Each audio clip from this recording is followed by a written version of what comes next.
Hello friends, இது நான் உங்கள் செய்யது. இந்த வீடியோவில் நம்ம எதை பற்றி பார்க்க போகிறோன்னா அப்படின்னா ஜிஎஸ்சில் வந்துட்டு ஐஎன்எம். ஸோ அதில் பார்த்திங்கன்னா ஐரோப்பியர் வருகை, யூரோப்பியன் அரைவலில் ஃபஸ்ட்டு டாப்பிக்காக பார்க்க போகிறோம். ஸோ இது வந்து ஐஎன்எம் நோட்ஸ் ஒன்று. ஸோ ஒவ்வொரு சப்ஜெக்ட்டுமே நம்ம வந்து ஒவ்வொரு டாபிக் வைஸாக சின்ன சின்ன டாபிக் வைஸாக பார்த்துட்ருக்கோம். அதுக்கான நோட்ஸும் தமிழ் அண்ட் இங்கிலீஷில் ப்ரொவைட் பண்ணிகிட்ருக்கேன். 1 or 2 பேஜஸ் இருக்கும். இது வந்து 15வது வீடியோ, ஜிஎஸ் வீடியோ. ஸோ ஆல்ரெடி பார்த்திங்கன்னா உங்களுக்கு பாலிட்டியில் வந்துட்டு ஒரு 6 டாபிக் கொடுத்துருப்பேன். அதுக்கப்புறமா எக்கனாமிக்ஸில் வந்துட்டு ஒரு 6 டாப்பிக்கு ஆல்ரெடி வீடியோ மேக் பண்ணியிருக்கேன். அதுக்கப்புறமா பாலிசி நோட்டு, சயின்ஸுன்னு சொல்லிட்டு கொடுத்துருக்கேன். ஸோ இப்போ வந்து ஹிஸ்ட்ரி மேக் பண்ணுறேன். ஸோ இதோட கண்டினியூஸ்னால் உங்களுக்கு ஓரளவு ஹிஸ்ட்ரி டாப்பிக்கை முடிச்சுட்டு அதுக்கப்புறமா உங்களுக்கு வந்துட்டு அடுத்தடுத்த சப்ஜெக்ட் மூவ் ஆன் ஆகும். ஸோ பாலிட்டியில் எல்லாத்தையும் கவர் பண்ணுறதுக்கு நிறைய டைம் எடுக்கும். ஸோ அதனால் ரொம்ப இம்பார்ட்டன்ட் டாப்பிக்கை ஃபஸ்ட்டு கவர் பண்ணிவிட்டு இப்போ ஹிஸ்ட்ரி வந்திருக்கேன். திருப்பி இன்னொரு சைக்கிள் வந்து பாலிட்டி வரும். அப்போ மிச்சம் இருக்கிற டாப்பிக்கை வந்துட்டு கவர் பண்ணி கொடுக்குறேன். ஸோ இந்த மாதிரி தான் போயிட்டுருக்கோம். நீங்கள் நோட்ஸ் வந்து கரெக்டாக ஃபாலோ பண்ணிக்கோங்க, நோட்ஸ் மேக் பண்ணிக்கோங்க, இல்லை பிரிண்ட் அவுட் எடுத்து எழுதி வச்சிட்டிங்கன்னா ரொம்ப யூஸ்ஃபுல்லாக இருக்கும். சரி, வாங்க வீடியோக்குள்ளே போகலாம். ஸோ இது பார்த்திங்கன்னா 8th ஸ்டாண்டர்டில் இருக்குது. ஓல்டு புக்கில் இருக்கிற கண்டென்ட்டை பேஸ் பண்ணி தான் 12th ஓல்டு புக்கில் இருக்கிற கண்டென்ட்டை பேஸ் பண்ணி தான் இந்த 2 பேஜ் மேக் பண்ணியிருக்கேன். ஃபஸ்ட்டு பார்த்திங்கன்னா ஆனந்தரங்கம் குறிப்பு. ஸோ இது வந்து ஃப்ரெஞ்சுக்காரர்கள் பகுதிகளில் உள்ள விஷயங்களை வந்து இந்த ஆனந்தரங்கம் குறிப்பு கொடுத்துருப்பாங்க. இந்த ஆனந்தரங்கம்ங்கிறது யாருன்னா மொழிபெயர்ப்பாளராக துபாஷா வந்து பணிபுரிஞ்சிருப்பார் ஃப்ரெஞ்சு பீரியடில். அதாவது இந்தியா வந்து ஃப்ரெஞ்சு காலனி ஆதிக்கத்துக்கு உள்ளான அந்த டைமில் வந்துட்டு இவர் வந்து மொழிபெயர்ப்பாளராக இருந்திருப்பார். அதனால் நிறைய இன்சிடெண்ட் அப்போ நடந்த விஷயங்களெல்லாம் வந்து இவர் டைரி மாதிரி நோட் பண்ணி வச்சுருப்பார். ஸோ அது வந்து நம்மளுக்கு ஹிஸ்டோரிக்கலாக ஒரு எவிடன்ஸாக, வரலாற்று குறிப்பாக நம்மளுக்கு உதவி இருக்கும். ஸோ அதனால தான் இவரை பற்றி கொடுத்துருப்பாங்க. அதுக்கடுத்து பார்த்திங்கன்னா இந்திய தேசிய ஆவண காப்பகம், தமிழ்நாடு ஆவண காப்பகம்னு 2 விஷயத்தை கொடுத்துருப்பாங்க. National archives of Tamil Nadu, Tamil Nadu archives. இந்திய தேசிய ஆவண காப்பகம் புதுடெல்லியில் இருக்குது, முக்கிய களஞ்சியமாக இருக்குது, முதன்மை காப்பகமாக இருக்குது, ஆசியாவிலே மிகப்பெரிய காப்பகங்களில் ஒன்றாக இருக்குது. இந்திய தேசிய ஆவண காப்பகத்தின் தந்தைன்னு அழைக்கப்படுறது பார்த்திங்கன்னா George William Forrest, father of national archive of India. அடுத்து தமிழ்நாடு ஆவண காப்பகம் பார்த்திங்கன்னா மெட்ராஸ் பதிப்பாசனம்னு அழைக்கப்படுது. முன்னாடி அழைச்சிருந்தாங்க மெட்ராஸ் ரெக்கார்ட் ஆஃபீஸ் அப்படிங்கிறது தான் அதோட முன்னாடி இருந்த பேர். இப்போ தமிழ்நாடு அர்ச்சீவ்ஸ்னு வச்சுருக்காங்க. சென்னையில் இது இருக்குது. தென்னிந்தியாவின் மிக பழமையான அப்புறமா மிகப்பெரிய ஆவண களஞ்சியங்களில் ஒன்றாக இருக்குது. ஆங்கிலத்துலேயும் பிற மொழிகள்லையும் அதிகமாக ஆங்கிலத்தில் இருக்குது குறிப்புகள், மற்ற லாங்குவேஜஸ்லேயும் இருக்குது.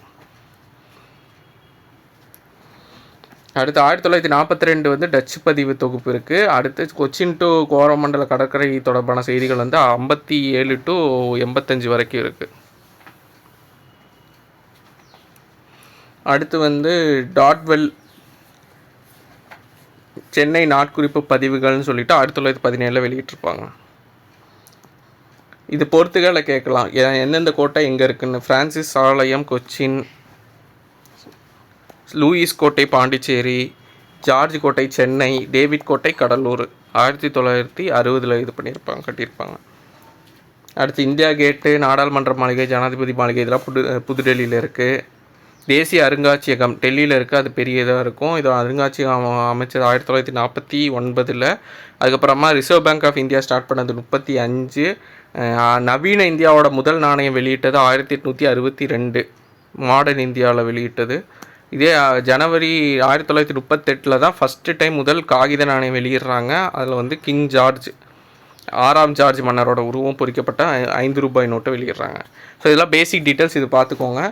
ஸோ இந்த ஏரியாஸ்லேருந்து கொஷின் வந்து ரொம்ப ரேராக தான் கேட்பாங்க. இந்த கோட்டைகள் ரொம்ப ரொம்ப இம்பார்ட்டன்ட், இருந்தாலும் தெரிஞ்சு வச்சுக்கிறது நல்லது. ஸோ ஃபஸ்ட்டு வந்து போர்ச்சுகீஸை பற்றி பார்க்கலாம். அதுக்கப்புறமா ஒவ்வொரு டச்சுக்காரர்கள், ஃப்ரெஞ்சு, ஆங்கிலேயர்கள்னு அடுத்தடுத்த வீடியோவில் பார்க்கலாம். ஸோ இந்த வீடியோவில் போர்ச்சுகீஸ் பற்றி பார்க்க போகிறோம். இளவரசர் ஹென்றி, அவர் தான் நேவிகேட்டர்னு அழைக்கப்படுறாரு. நேவிகேட்டர் அப்படின்னா மாலுமி. பார்த்திலோமே டயஸ் போர்ச்சுகீசிய மாலுமி, ஆப்பிரிக்காவை அடைஞ்சு 2ஆம் ஜார்ஜ் மன்னரால் ஆதரிக்கப்பட்டிருப்பார். அதுக்கப்புறமா வாஸ்கோட காமா ரொம்ப ரொம்ப இம்பார்ட்டண்ட். அவர் தான் இந்தியாவுக்கான வழியை கண்டுபிடிச்சிருப்பாங்க. நன்னம்பிக்கை முனை வழியாக புதிய கடல் பாதையை வந்து வாஸ்கோட காமா கண்டுபிடிச்சிருப்பாங்க. ஃபஸ்ட்டு இந்தியாவில் எங்கே ரீச் பண்ணியிருப்பாங்கன்னா கள்ளிக்கோட்டை, கோழிக்கோடுன்னு சொல்லலாம், இங்கிலீஷில் கேலிக்கட்டு. ஸோ அதுக்கான தமிழ் வார்த்தை கள்ளிக்கோட்டை. கோழிக்கோடுங்கிறது எல்லாருக்கும் தெரிஞ்சது. 17 மே 1498 ரீச் பண்ணியிருப்பாங்க. அப்போ யார் பண்ணனா ஜாமோரிங்கிற அரசர் இருந்திருப்பார். அவர் தான் வரவேற்றிருப்பார். 3 முறை வந்திருப்பாங்க இந்தியாவுக்கு. செகண்ட் டைம் வந்து 1905, தேர்ட் டைம் வந்து 1524 வந்திருப்பாங்க. கண்ணனூரில் வர்த்தக மையமும், கள்ளிக்கோட்டையில் கோழிக்கோடு, கொச்சினில் தொழிற்சாலையும் நிறுவியிருப்பாங்க போர்ச்சுகீஸ் அந்த காலத்தில். அடுத்து போர்ச்சுகீசிய கிழக்கிந்திய கம்பெனியின் முதல் தலைநகரமாக இருந்தது வந்து கொச்சி தான் இருந்திருக்கும். அதுக்கப்புறமா கோவா மாறி இருக்கும். ஜாமோரின் மன்னர் வந்து கொச்சியில் போர்ச்சுகீஸில் தாக்கியிருப்பார்,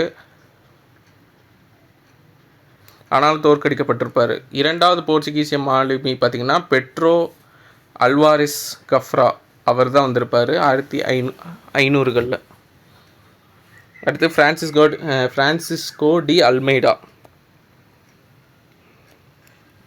அவர் தான் ஃபஸ்ட்டு போர்ச்சுகீசிய பகுதிகளோட முதல் ஆளுநராக 1505 நியமிக்கப்பட்டிருப்பார். நீல நீர் கொள்கை, ப்ளூ வாட்டர் பாலிசி யாரோடு ரிலேட்டட்னா ஃப்ரான்சிஸ்கோ டி அல்மெய்டா, ரொம்ப ரொம்ப இம்பார்ட்டண்ட்டு.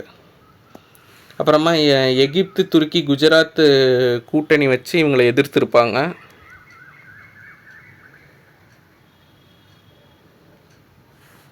போர்ச்சுகீஸ் படையெடுப்புகாரர்களுக்கு எதிராக. அடுத்து சாவல் இல்லை சவல், ரெண்டு பேருமே மென்ஷன் பண்ணுறாங்க. சாவல் போர் இல்லை சவல் போர்,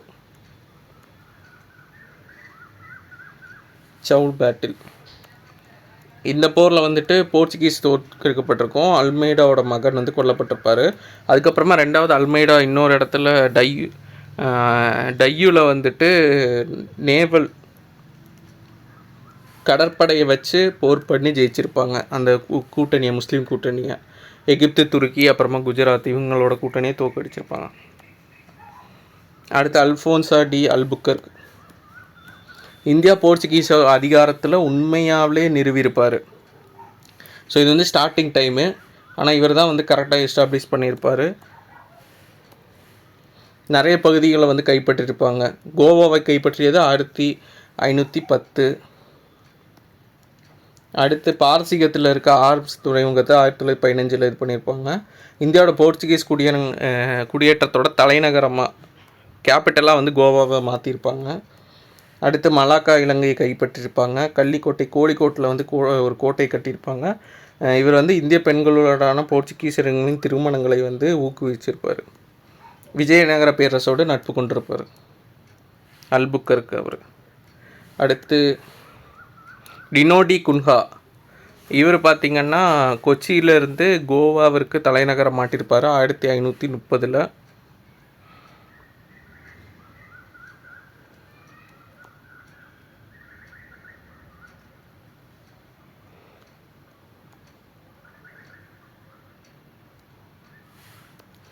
அடுத்து 1534 பார்த்திங்கன்னா குஜராத்தின் பகதூர் ஷாவிடமிருந்து பசீன் பகுதியையும், டையுங்கிற பகுதி 1548 வந்துட்டு சல்செட் பகுதியையும் கைப்பற்றியிருப்பாங்க. மேற்கு கடற்கரை பகுதியில் இருக்க கோவா, டாமன், டையூ, சல்செட்டு, பசின், சவல் இதெல்லாம் வந்துட்டு போர்ச்சுகீசிய பகுதியாக இருந்திருக்கும். ஸோ இவங்களோட முக்கியத்துவம்னு பார்த்திங்கன்னா புகையிலை சாகுபடி இந்தியாவில் அறிமுகப்படுத்தியிருப்பாங்க. கத்தோலிக்க செல்வாக்கு வந்து அதிகமாக இம்பார்ட்டன்ஸ் கொடுத்து பண்ணியிருப்பாங்க. மத போதனை, அப்புறமா இதெல்லாம் வந்து மேற்கு கிழக்கு கடற்கரையில் நிறைய பரவி இருக்கும். அச்சு இயந்திரத்தை வந்து கோவாவில் ஸ்டார்ட் பண்ணியிருப்பாங்க. இந்திய மருத்துவ தாவரங்கள் என்கிற நூலை வந்து அச்சிட்ருப்பாங்க 1563. அதுக்கப்புறமா டச்சுக்காரர்களிடம் வீழ்ச்சி அடைஞ்சு உங்களோட அதிகாரம் ஃபைனலாக கோவா, டையூ, டாமன் பகுதிகளிலேயே சுருங்கியிருக்கும். மற்றது எல்லாமே வெவ்வேறு டச்சு, ஃப்ரெஞ்சு எல்லாமே கைப்பற்றிருப்பாங்க. மேக்ஸிமம் டச்சுக்காரங்க வந்து கைப்பற்றிருப்பாங்க இவங்களோட இடத்த. ஸோ இதுதான் ஓவராலாக போர்ச்சுகீஸ் சம்மந்தமாக உள்ளது. ஸோ அப்கமிங் வீடியோஸில் ரிமைனிங் இது பார்க்கலாம்.